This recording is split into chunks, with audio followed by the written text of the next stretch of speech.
order, and for the shared assurance that we could not afford to falter again. Our belief in this community is not a posture of moral superiority, but an undying faith in the redemption of humanity. It is, therefore, with profound humility that I stand before you today as Vice President of the Federal Republic of Nigeria on behalf of President Bola Tinubu to renew this pledge on behalf of my country. Madam President, Nigeria joins the Committee of Nations in congratulating you on your election as the President of the General Assembly for the 88th session, and I assure you of our unalloyed support during your tenure. I commend your predecessor, my brother, His Excellency Philemon Yang, and the Secretary General, His Excellency Antonio Guterres, for their outstanding stewardship and unifying leadership during these extraordinary times. This anniversary must not be a sentimental retreat into nostalgia. It must be a moment of truth, a pause to measure where we have stumbled and how we might have done better in turning our values into action that meets the demands of today. We are here to deliver a world of peace and development where the respect for human rights is paramount. We must recalibrate the delicate balance between our roles as sovereign governments and our duties as collective partners to renew multilateralism in a world that has evolved far beyond what it was in 1945. The pace of change across borders is a force without pause. It manifests in the tools of technology, in the movements of information and finance, in the corrosive ideologies that preach violence and division, in the gathering storm of the climate emergency, and in the tide of irregular migration. We must own this process of change. When we speak of nuclear disarmament, the proliferation of small weapons, Security Council reform, fair access to trade and finance, and the conflicts and human suffering across the world, we must recognize the truth. These are stains on our collective humanity. For all our careful diplomatic language, the slow pace of progress on these hardy perennials of the UN General Assembly debate has led some to look away from the multilateral model. Some years ago, I noticed a shift at this gathering. Key events were beginning to take place outside this hall, and the most sought-after voices were no longer heads of state. These are indeed troubling times. Nigeria remains firmly convinced of the merits of multilateralism. But to sustain that conviction, we must show that existing structures are not set in stone. We must make real change, change that works, and change that is seen to work. If we fail, the direction of travel is already predictable. We are here to strengthen the prospects for peace, development, and human rights. Madam President, I want to make 4 points today to outline how we can do this. 1, Nigeria must have a permanent seat at the UN Security Council. This should take place. This should take place as part of a wider process of institutional reform. 2, we need urgent action to promote sovereign debt relief and access to trade and financing. 3, countries that host minerals must benefit from those minerals. And 4th, the digital divide must close. As our friend the Secretary General has said, AI must stand for Africa included. On my first point, the United Nations will recover its relevance only when it reflects the world as it is, not as it was. Nigeria's journey tells this story with clarity. When the UN was founded, we were a colony of 20 million people, absent from the tables where decisions about our fate were taken. Today, we are a sovereign nation of 236 million people, projected to be the third most populous country in the world, with one of the youngest and most dynamic populations on earth, a stabilizing force in regional security, and a consistent partner in global peacemaking. Our case for permanent seat at the Security Council is a demand for fairness, for representation, and for reform that restores credibility to the very institution upon which the hope of multilateralism rests. This is why Nigeria stands firmly behind the UN-80 initiative of the UN Secretary General and the resolution adopted by this Assembly on 18 July 2025, a bold step to reform the wider United Nations system for greater relevance, efficiency, and effectiveness in the face of unprecedented financial strain. We support the drive to rationalize structures and end the duplication of responsibilities and programs, so that this institution may speak with one voice and act with greater coherence. Madam President, Africa, none of us in this world can function peacefully in isolation. This is the heavy burden of sovereignty. Sovereignty is a covenant of shared responsibility, a recognition that our survival is bound to the survival of others. To live up to this charge, we must work hand in hand with our neighbors and partners. We must follow the trails of weapons, of money, and of people. For these forces, too often driven by faceless non-state actors, ignite the fires of conflict across our region. Madam President, Nigeria's soldiers and civilians carry a proud legacy. They have participated in 51 out of 60 United Nations peacekeeping operations since our independence in 1960. We have stood with our partners in Africa to resolve conflicts, and we continue that commitment today through the Multinational Joint Task Force.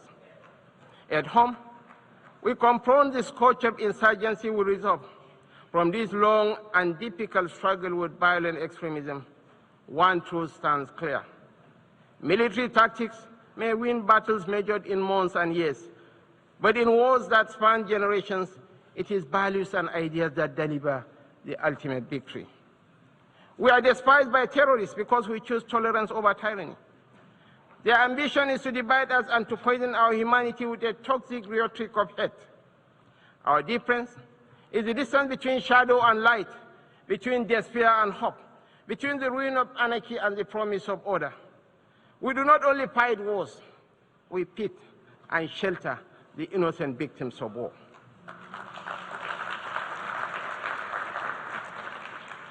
This is why we are not indifferent to the devastations of our neighbors near and distant. This is why we speak of the violence and aggression visited upon innocent civilians in Gaza, the illegal attack on Qatar, and the tensions that scar the wider region. It is not only because of the culture of impunity that makes such acts intolerable, but because our own bitter experience has taught us that such violence never ends where it begins. We do not believe that the sanctity of human life should be trapped in the corridors of endless debate.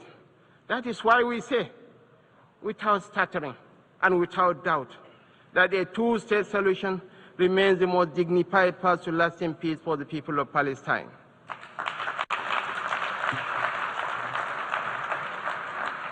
For too long, this community has borne the weight of moral conflict. For too long, we have been caught in the crossfire of violence that offends the conscience of humanity.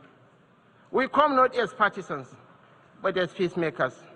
We come as brothers and sisters of a shared wall, a wall that must never reduce the right to live into the currency of devious politics. The people of Palestine are not collateral damage in a civilization searching for order. They are human beings, equal in worth, entitled to the same freedoms and dignities that the rest of us take for granted. We want to make the choice crystal clear. Civilized values over fear. Civilized values over vengeance. Civilized values over bloodshed. We show the opportunities that peace brings, just as the extremists hope to drive apart rival communities and different religions. We work through multilateral platforms within the rule of law to build the consensus and support that makes this immensely difficult and dangerous task that much easier. This is how we deny our enemies the space they crave to fuel tension and despair. It is our experience that this offers the best, perhaps only hope for peace, reconciliation, and victory for the civilized values of a shared humanity. Nigeria is a diverse country, also recognizes the variable geometry of democracy in different forms and speeds. For this reason, we are working with the United Nations to strengthen democratic institutions in our region and beyond through the Regional Partnership for Democracy. Madam President, point 2. The price of peace is eternal vigilance. The increasingly difficult security outlook has prompted many member states to count the cost of the emerging world order. We in Nigeria are already familiar with so difficult choices: infrastructure renewal or defense platforms, schools or tanks. Our view is that the path to sustainable peace lies in growth and prosperity. The government has taken difficult but necessary steps to restructure our economy and remove distortions, including subsidies and currency controls that benefited the few at the expense of the many. I believe in the power of the market to transform. Our task is to enable and facilitate and to trust in the ingenuity and enterprise of the people. But the process of transition is difficult and brings unavoidable hardship. This year, we held the inaugural West African Economic Summit in Abuja to bring investors and opportunities together. The results far exceeded our expectations and are a clear indication of what innovation can deliver. It is in that same spirit of dynamic review that I invite the United Nations to re-examine the best use of scarce resources. One critical area is climate change. It is not an abstract issue about an indeterminate fate to be settled at some distant point in the future. It is not even solely an environmental issue. It is about national, regional, and international security. It is about irregular migration. Truly, this is an everyone issue. We are all stakeholders, and we are all beneficiaries of the best outcomes. Madam President, this is why relevant ministers have been instructed to work with the UN to make the best use of climate funds. We believe there are huge shared dividends to accrue from increased support for education, for resilience, for access to technology and financing, to allow vulnerable communities to thrive, to become part of solutions rather than problems. Nigeria and Africa have made significant strides in recent years to put our affairs in order. We can take that progress to the next level, a level that presents new opportunities for trade, investment, and profit, if we can assess reforms to strengthen the international financial architecture. We need urgent action to promote debt relief, not as an act of charity, but as a clear path to the peace and prosperity that benefits us all. I'm calling for new and binding mechanism to manage sovereign debt, a sort of international court of justice for money that will allow emerging economies to escape the economic straitjacket of primary production of unprocessed exports. It has been over 4 decades since the Lagos Plan of Action outlined a route away from debt and dependence that highlighted opportunities that today should still be explored for local added value for processing and manufacturing in everything from agriculture to solid minerals and petrochemicals. The African Continental Free Trade Area is a remarkable achievement of cooperation. We remain fully committed to the achievement of the SDGs and are convinced that this can be best delivered by focusing principally on our primary mission of growth and prosperity. Madam President, on our third point, we welcome steps to move towards peace in the Democratic Republic of Congo. We agree that international investment and engagement offer a way out of the cycle of decay and violence. Access to strategic minerals from Sierra Leone in the 1990s and Sudan today has for too long been a source of conflict rather than prosperity. Africa, and I must include Nigeria, has in abundance the critical minerals that will derive and drive the technologies of the future. Investments in exploration, development and processing of these minerals in Africa will diversify supply to the international market, reduce tensions between major economies, and help shape the architecture for peace and prosperity on a continent that too often in the past has been left behind by the rivalries and competition between different power blocs. We know in Nigeria that we are more stable when those communities that have access to key resources are able to benefit from these resources. This has been our journey in the oil-producing region of the Niger Delta. I believe that will strengthen the international order when those countries that produce strategic minerals benefit fairly from those minerals in terms of investment, partnership, local processing, and jobs. When we export raw materials, as we have been doing, tension, inequality, and instability fester. Madam President, the fourth pillar for change that I am advocating is a dedicated initiative, bringing together researchers, private sector, government, and communities to close the digital divide. As we stand on the threshold of new and dramatic technological change, we are still absorbing the impact of the revolution on information and communication of the past 20 years. We understand better than we did the opportunities technology offers, as well as the safeguards we need to enable growth and mitigate the potential for corruption. Some worry about fake news. Truly, we have plenty of that, with the potential of devastating real-world consequences in countries rich and poor. I am more worried about an emerging generation that grows ever more cynical because it believes nothing and trusts less. As technology shakes up public administration, law, finance, conflict, and so much of the human condition, I'm calling for a new dialogue to ensure we promote the best of the opportunities that are arising and promote the level of access that allows emerging economies more quickly to close a wealth and knowledge gap that is in no one's interest. I join you today to reassert Nigeria's commitment to peace, to development, to unity, to multilateralism, and to the defense of human rights is beyond compromise. For none of us is safe until all of us are safe.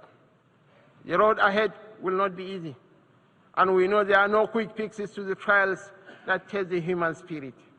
Yet history reminds us that bold action in pursuit of noble ideals has always defined the story of the United Nations. Time and again, we have found the wisdom to balance sovereign rights with collective responsibility. That balance is once again in question.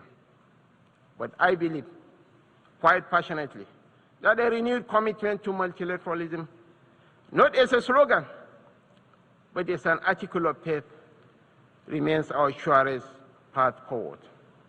Nigeria dedicates itself fully and without reservation to that noble cause. I thank you all for listening.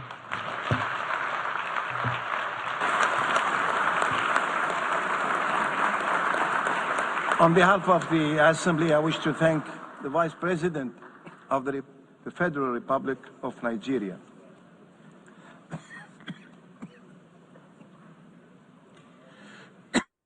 You've been watching our live coverage of Nigeria's address to the United Nations General Assembly in New York, delivered by Vice President Kashim Shettima on behalf of President Bola Tinubu.